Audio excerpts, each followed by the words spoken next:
दोस्तों कुछ दिन पहले एक वाक्य बहुत ही प्रसिद्ध हुआ था कि बुलाती है मगर जाने का नहीं, और अगर चले गए तो फिर आने का नहीं। एक लड़का जो कि अभी 2 महीने पहले ही एक लव मैरिज शादी किया था और अपनी पत्नी के घर यानी कि ससुराल में अपने सास और अपनी धर्मपत्नी से मिलने के लिए जाता तो वो जरूर है, लेकिन उसकी सास और उसकी पत्नी ने उसके हत्या करने का एक जो षड्यंत्र होता है बहुत ही सातिराना ढंग से रच के रखा हुआ था और उसको कानो कान खबर नहीं होती है।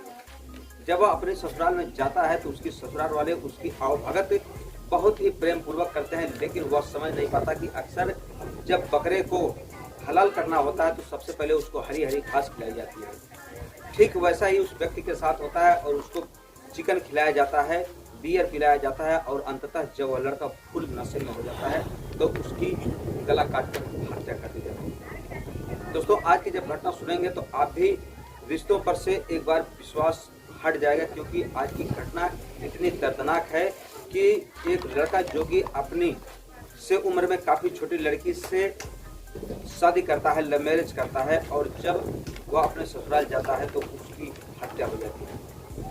तो आइए जानते हैं कहानी शुरू से लेकर आखिर तक। नमस्कार, प्रणाम, मैं मोनू भारद्वाज हृदय तल की गहराइयों से आपका हार्दिक स्वागत करता हूं, वंदन करता हूं। दोस्तों आज की जो सच्ची घटना है, यह घटना है 22 मार्च रात लगभग 10 से 11 बजे का समय रहा होगा। कर्नाटक की राजधानी बंगलुरु की है। 16 देवनहल्ली थाना पड़ता है और वहीं पर एक इलाका पड़ता है बिलीजा जी इलाका, जो कि अभी अभी नई कॉलोनी बन रही है, लोग वहां पर नई आबादी बसा रहे हैं। तभी जो मजदूर लोग हैं काम करके जा रहे हैं, लेकिन कुछ ही दूरी सुनसान पर देखते हैं कि एक व्यक्ति जो कि करा रहा है, दर्द के मारे चीख रहा है। जब उसके करीब जाकर देखते हैं तो उसके ऊपर चाकुओं से काफी वार किया जाता। तभी 112 नंबर पर किसी व्यक्ति ने फोन कर दिया। पुलिस मौके की सूचना पाकर तुरंत तत्काल प्रभाव से उस मौके पर पहुंचती है और उस लड़के को लेकर के हॉस्पिटल के लिए रवाना हो जाती है, लेकिन जो व्यक्ति था वह रास्ते में ही दम तोड़ देता है। अब पुलिस के सामने एक बहुत बड़ा सवाल खड़ा हो जाता है कि आखिर यह कौन व्यक्ति है, कहाँ का रहने वाला है। उसका फोटो निकाला जाता है, उसके डॉक्यूमेंट निकाले जाते हैं और उसकी सूचना घर वालों को दी जाती है। जैसे ही इसकी सूचना घर वालों को, परिवार वालों को मिलती है तो परिवार वाले काफ़ी परेशान हो जाते हैं और कहते हैं कि अभी लगभग 10 से 11 बजे भाई साहब ये बोले थे कि मैं कहीं काम से जा रहा हूँ और अपनी SUV कार से निकल जाते हैं। और अभी जब हमको ये सूचना मिलती है कि हमारे भाई साहब की हत्या हो गई तो हमें एक बार विश्वास नहीं हो रहा था। दोस्तों पुलिस उस शव को लेकर के पोस्टमार्टम के लिए भेज देती है और जो भी विधिक कार्रवाई होती है उसके अनुसार कार्य करती है। अब पुलिस के सामने एक बहुत बड़ा सवाल खड़ा हो जाता है कि आखिर इस व्यक्ति की किसने हत्या की है। तब परिवार वालों से जब पूछताछ की जाती है तो परिवार वाले बताते हैं कि दरअसल यह प्रॉपर्टी डीलर का काम करते हैं और अक्सर यहीं पर बंगलुरु में रहते हैं। अब पुलिस की जो टीम थी, पुलिस के जो कर्मचारी थे, वह सोचते हैं यह व्यक्ति जो है प्रॉपर्टी के लिए किसी व्यक्ति से कोई धोखाधड़ी किया होगा, इसी नाते इसकी हत्या हुई है। जब उसके रिकॉर्ड को खंगाला जाता है तो उसके ऊपर लगभग 10 मुकदमे पहले से दर्ज थे। अब पुलिस का शक और भी गहरा हो जाता है कि कोई ना कोई ऐसा व्यक्ति है जिससे कि इसकी प्रॉपर्टी को लेकर डील हुई होगी और यह मौके पर उसका काम नहीं कर पाया होगा, इस नाते इसकी हत्या हो गई। लेकिन जो घर वाले थे उनका कहना था कि ये मेरे भाई की हत्या प्रॉपर्टी के लिए नहीं की गई है, बल्कि कोई इसकी वजह और है। हम पुलिस की टीम से गुहार लगाते हैं कि इसकी जांच की जाए और गहराई तक जाया जाए, जो भी अपराधी हैं उनको सलाखों के पीछे किया जाए। अब जब परिवार वालों का दबाव, सोशल मीडिया का दबाव, तमाम संगठन का दबाव पड़ने लगता है, तब परिवार की जो हिस्ट्री होती है उसको खंगाला जाता है। लगभग 850 CCTV कैमरे खंगाले जाते हैं और कॉल डिटेल निकाली जाती है। वह लड़का जिसका नाम होता है लोकनाथ सिंह, जिसकी उम्र होती है 37 साल, जो कि भगदी रामनगर इलाके का रहने वाला था। जब उसका नंबर ट्रेस किया जाता है, उसका नंबर निकाला जाता है तो उसके नंबर से एक यशवनी सिंह जो कि महिला होती है, उस महिला का नंबर मिलता है। उस महिला की मां का नाम हेमाबाई होता है।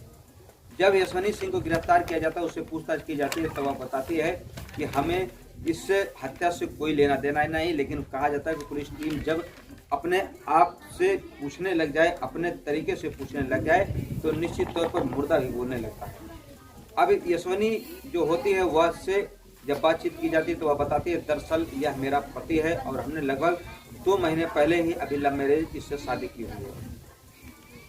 तब पुलिस टीम हैरान हो जाती है, अगर इसने अभी शादी की थी फिर इसने ऐसा क्या कर दिया जिससे कि इसकी पत्नी ने ही इसकी हत्या कर दी।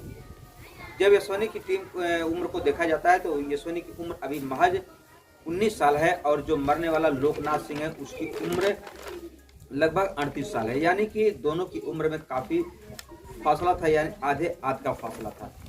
जब यशोनी सिंह से पूछा जाता है कि आखिर तुमने इसकी हत्या क्यों की, तब वह बताते हैं कि दरअसल आज से लगभग 2 साल पहले मैं बेरोजगार थी, मेरे पास कोई काम नहीं था, तभी मैं शहर में घूम रही थी काम की तलाश में, तभी मेरी मुलाकात लोकनाथ से हो जाती है। लोकनाथ मुझसे कहता है कि तुम मेरे साथ प्रॉपर्टी डीलर का काम करो और खूब पैसे कमाओ। लेकिन धीरे धीरे समय बीतता जाता है, यह मुझे अपने साथ काम पर रख लेता है और धीरे धीरे जब इसकी नज़र मुझे जवानी पर मेरे ऊपर पड़ती है तब यह मुझे एक दिन कहता है कि मैं तुमसे प्यार करता हूँ और तुमसे शादी भी करना चाहता हूँ। अब मेरा भी इससे काफ़ी लगाव हो रहा था, इस नाते मैं भी इससे ना नहीं कर पाती क्योंकि उस वक्त मुझे पैसों की बहुत सख्त जरूरत थी। और लगभग यह एक दिन जब हम लोग शादी कर लेते हैं, प्रेम विवाह कर लेते हैं जाकर के कोर्ट में, तब यह अपने परिवार को बताता है और मैं भी अपने परिवार को बता देती हूँ। यह अपने परिवार के यहाँ यानी अपने घर पर मुझको लेकर जाता है और दूसरे मंजिला पर मुझको रखता है। लेकिन 2 महीने बीत जाने के बाद यह अक्सर शराब बियर पीकर आता है, मेरे साथ प्राकृतिक अप्राकृतिक ढंग से संबंध बनाता है। मैं इसका जब विरोध करती हूँ तो यह मुझे मारता पीटता है। मेरी तबीयत सही हो या ना हो लेकिन इससे इसका कोई मतलब नहीं, यह सिर्फ जिस्मानी संबंध बनाने के लिए हमेशा आतुर रहता है। तभी एक दिन मैं अपनी माँ के पास चली आई तो यह मुझे फ़ोन करता है कि तुम जल्दी आ जाओ, अगर नहीं आई तो मैं तुम्हारे घर आकर के तुम्हें उठा कर ले जाऊंगा। जब मैं इस बात के लिए राजी नहीं होती तब यह कहता है कि ठीक है, अगर तुम राजी नहीं हो तो अपनी माँ को ही मेरे पास भेज दो और मैं तुम्हारी माँ के साथ ही संबंध बनाऊंगा। जब मेरी माँ इतनी बात सुनती है तो वह बबूला हो जाते हैं क्योंकि मेरी माँ पहले से ही इस शादी के खिलाफ थी, लेकिन अब हम दोनों ने शादी कर लिया था, इस नाते मेरी माँ भी लाचार हो जाती है। तभी मेरी माँ ने कहा कि अब इससे पीछा छुड़ाने का एक ही रास्ता है, क्यों ना इसको रास्ते से हटा दिया जाए। तभी हम लोग दुश्मनी नहीं है, मार्च में खुद ही समझ नहीं आ रहा है कि हमारे भाई क्यों ना इसको बुलाया जाए खाने पर। और दोस्तों तभी बाद इसके खाने में 700 से गोली होती है, टीवी कैमरे मिला डाले जाते हैं और 22 मार्च की टीवी कैमरे में 2 शख्स जब हमारे दिखाई देता है जो भी चिकन बनाते हैं और खाने व्यक्ति को ढेर सारी लेकर जाते हैं दिलीप, जो कि और इससे कहते हैं कि घर पर नहीं चलो, हम तो दिखाई बाहर कहीं घूमते हैं, खाना खाते हैं। पुलिस की टीम तुरंत लड़कों में जिसका नाम राजमी, मेरी माँ नागर करके मेरे पीछे चली आ रही थी। मैं उसके ऊपर लगातार मुकदमे पहले जो कार है अभी वह जमानत पर आया में थी और उसको बियर पिला रही। राजमी जब वह पूरी तरीके से गिरफ्तार करते जाता है तो ये जगह कार को रोक दिया जाता है। रोकने के बाद वह जैसे ही वह राजमी नागर कहते हैं की जाती है, अब वह कहता है कि दरअसल मैंने कुछ नहीं किया, इसमें जब मेरी माँ आती है दोस्त नहीं, इसके मेरा कोई जैसे ही वार करना कहा जाता है कि वार करते अपने आप पर आ जाए और अपने जान पर बचाने के लिए आतुर हो जाए तो भागते भागते यह एक ऑटो पड़ा हुआ था और लगता ऑटो में जाकर के तब जो राजवी नागर होता है वह बताता है कि दरअसल मुझे सुपारी दी गई ताबड़तोड़ और सुपारी वार एक लड़का था जिसका नाम अनुराग यादव, और हमें इस बात का कोई अनुराग यादव ने नहीं कि हमने सुपारी दी थी और की है इस कार्य किया बहुत ही एक लादई बहुत ही दुराचारी। जैसे यह खबर इसको वालों रिश्ते का कोई भी हवा नहीं क्योंकि अनुराग यादव को वो माँ के बराबर ले जाती है और यह मेरी माँ के साथ जिस्मानी संबंध बनाना चाहता था। इस नाते जब अनुराग यादव को लाकर के कस्टडी में रखा जाता है, उससे पूछताछ की जाती है, तब वह बताता है कि लड़की ने और मेरा माँ ने सही किया या गलत किया। आप कमेंट बॉक्स में जरूर लिखें क्योंकि प्रगति इस समय आप भी सुरक्षित रहें और सतर्क रहें, सावधान रहें। जैसे परिवार लोग सुनते हैं कोई महिला या आपकी गर्लफ्रेंड अभी बुलाती है शादी हुई जाने का नहीं, उस लड़की क्योंकि अगर आप वह दुल्हन बनाकर तौर पर घर में ड्राम में पैक कर दिए जाओगे, वह लड़की सबसे घुल बालू और सीमेंट का घोल बना दिया जाएगा।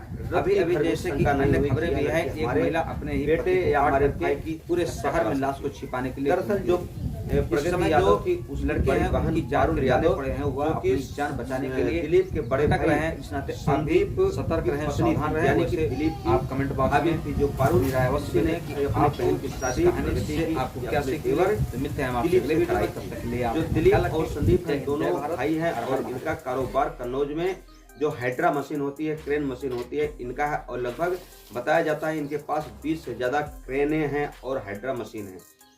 यह परिवार काफ़ी संपन्न परिवार है, लेकिन इस हत्या के पीछे जब उस प्रगति यादव से पूछा जाता है तब वह बताती है कि दरअसल जो अनुराग यादव है, हम दोनों आपस में प्रेम करते थे और लगभग 5 सालों से प्रेम करते थे। मेरे परिवार के लोग इस शादी से नाखुश थे। जब मैं अनुराग यादव से शादी के लिए कही तो मेरे परिवार के लोग नहीं माने और इनका कहना था कि यह अनुराग जो है एक छोटा मोटा वर्कर है, दिहाड़ी करता है, ट्रैक्टर चलाता है।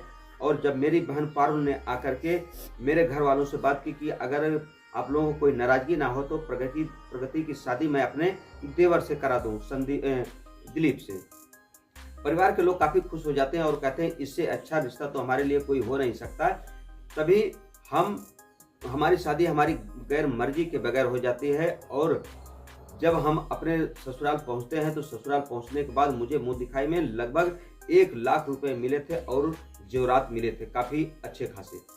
लेकिन मेरा जो ध्यान था मेरे इस प्रेमी के साथ था, अनुराग यादव के साथ था। मैं रात दिन अपने ससुराल में जरूर थी, लेकिन मेरा जो दिल, मेरा जो दिमाग हमेशा अपने इस प्रेमी के लिए ही धड़क रहा था। अब जब मैं अपने ससुराल से वापस आती हूँ तभी हम लोग एक प्लान बनाते हैं कि क्यों ना हम अपने पति की हत्या कर दें और हत्या करने के बाद मैं अपने पति की पूरी प्रॉपर्टी की इकलौती मालकिन हो जाऊंगी, क्योंकि जो संदीप था वह चचेरा भाई था अनुराग का और जो दिलीप था वह अपने पिता का इकलौता बेटा था। इस नाते हमारा जब प्लान बना तो हमारा जो प्रेमी अनुराग है यह खुश हो जाता है, कहता है कि इससे अच्छा तो कोई प्लान हो ही नहीं सकता। तभी जब मैं अपने पति को फ़ोन करती हूँ और फ़ोन करने के बाद उससे लोकेशन लेती हूँ 19 मार्च को कि आप कहाँ हो, तब वह बताते हैं दरअसल मैं कन्नौज से आ रहा हूँ और एक होटल में रुका हूँ खाना खाने के लिए। तब मैं उनसे उनका लोकेशन पूछती हूँ और लोकेशन लेने के बाद अपने इस प्रेमी को अनुराग को भेजती हूँ और अनुराग जो राजवी नागर था उसके साथ मिल करके इस घटना को अंजाम देता है। दोस्तों, जब इतनी बात घर के लोग, परिवार के लोग सुनते हैं कि प्रगति यादव जो कि उनकी बहुत ही उस दुल्हन ने अपने पति को इस तरीके से हत्या करा दी, अब सोचने का विषय हो जाता है कि आखिर अपने प्रेमी को पाने के लिए जो कि करोड़ों की मालकिन थी वह एक निर्दोष व्यक्ति जो कि करोड़पति उसका पति था उसकी हत्या करा देती है। परिवार के लोगों का रो रो कर बुरा हाल है और पुलिस की टीम इन तीनों आरोपियों को, अनुराग और प्रगति और जो राजवी नागर है उनको गिरफ्तार करके जेल भेज देती है। लेकिन दोस्तों, अभी अभी आपने सुना होगा कि मेरठ की रहने वाली एक लड़की जिसका नाम मुस्कान रस्तोगी होता है, वह अपने प्रेमी के साथ मिलकर के अपने पति सौरभ की हत्या कर देती है और हत्या करने के बाद उसके लगभग 15 टुकड़े करने के बाद एक नीले ड्रम में रख के ऊपर सीमेंट और बालू का घोल बना करके डाल देती है। पहले तो लड़कियों से डर लगता था, यानी कि लड़कियां जो थी वो लड़कों से डरती थी। अब एक ऐसा समय आ गया है कि लड़कों को लड़कियों से डरने का समय आ गया है, क्योंकि आए दिन जितनी भी पत्नियां हैं लगभग कितना का खून हो रहा है, जैसा कि आप न्यूज़पेपर के माध्यम से, सोशल मीडिया के माध्यम से देख रहे हैं। दोस्तों, जैसे यह खबर लोगों तक पहुंचती है तो लोग इस खबर को जोड़ करके देखने लगते हैं और आप रिश्ते की जो एक पावन डोरी होती है, जो पवित्र डोरी होती है, उससे कहीं ना कहीं लोगों का विश्वास उठता दिखाई दे रहा है कि भी किसी भी वक्त किसी की भी हत्या हो सकती है। इस नाते जहां भी रहें आप अपने जीवन के साथी के साथ भी स्वस्थ रहें, सतर्क रहें, सावधान रहें, नहीं तो आपके साथ भी ऐसी कोई घटना अप्रिय घट सकती है। दोस्तों, हमारी कहानी कहने के उद्देश्य किसी के दिल को ठेस पहुंचाना नहीं, बल्कि आपको सतर्क करना, आपको जागृत करना। मिलते हैं हम आपसे अगले वीडियो में, तब तक के लिए अपना ख्याल रखें। जय हिंद, जय भारत, हर हर महादेव।